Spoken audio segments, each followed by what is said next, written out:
சிறப்பு செவ்வாய் அழகு தமிழ் கவிதை கழகத்தின் காலை வணக்கம் உங்கள் அனைவருக்கும்.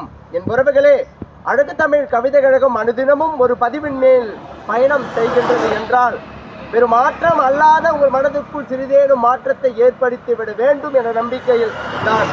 அதுபோல் இன்றும் ஒரு பதிவு. என் உறவுகளே, நீலக்கடலும் நீளமாய் தென்படும் வானமும் மிக நீளமான தூரங்களில் தெரியும் பசுமையும் வானத்தை தொட்டுவிடும் மலைகளும் மலைகளில் படர்ந்த காடுகளும் காடுகளை சுமந்த மண் பரப்புகளும் எண்ணற்ற தன்மைகளை கொண்ட மண் வகைகளும் மரம் செடி கொடிகளும் பறவை இனங்களும் விலங்குகளும் மனிதரோடு வாழும் ஆடுகள் மாடுகள் என கோழிகள் என அனைத்தும் இந்த உலகத்தின் மீது எதற்காக பிறந்தது என்றால், இந்த உலகத்தில் நான் பிறந்தேன் வளர்ந்தேன் பிறருக்கும் பயனுள்ளதாக இருந்தேன் என்று சொல்லி மாண்டு மீண்டும் மீண்டும் பிறக்கதான். என் உறவுகளே, அதுபோல் அரிதான ஒரு பிறவிதான் நம் மனித பிறவி. ஒரு முறை பிறக்கிறோம், உலகத்தில் வாழ்ந்த அடையாளத்தை நிலைநாட்ட வேண்டும் என்ற ஒவ்வொருவருக்கும் மனதுக்குள் ஒரு ஆசை நிச்சயமாக தூண்டுதலாக அனுதினமும் இருந்த வண்ணம் இருக்க வேண்டும்.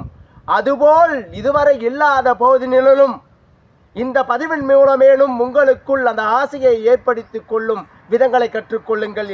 உறவுகளே, பிறந்த பயனென்றால் இந்த உலகத்தில் வாழ்ந்த அடையாளத்தை நிலைநாட்டி வம்சமாக நம் வாழ்ந்த முன்னோர்களின் வரலாறை நாமும் பின்பற்றி அழகூற இந்த வாழ்விகளில் நான் மனிதனாக இந்த பிறவியில் மட்டும்தான் பிறந்துள்ளேன், அடுத்த பிறவின் மீது நம்பிக்கை இருக்கின்றதா என தெரியாது, இந்த பிறவியிலே நான் வாழ்ந்த அடையாளத்தை நிலைநாட்ட வேண்டும் என்று உங்களுக்குள் விடாமுயற்சிகளை கொண்டு வந்த இந்த அடையாளத்தை நிலைநாட்ட அழகூற இயற்கை போல் நாமும் ஒரு இயற்கை தான் என்று நினைத்து ஒரு இலக்குகளை கையில் எடுத்து அழகூற இந்த வாழ்வியலை கையாளும் பக்குவ நெறிகளை உங்களுக்குள் வளர்த்து கொள்ளுங்கள்.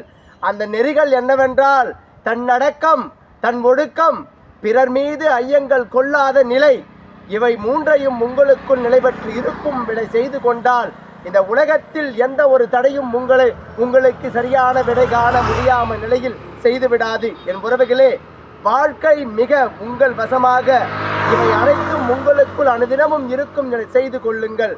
வாழ்க்கை அழகாகும், உங்கள் பிறவி மிக பெருமையாகும் இந்த மண் தடம் மீது.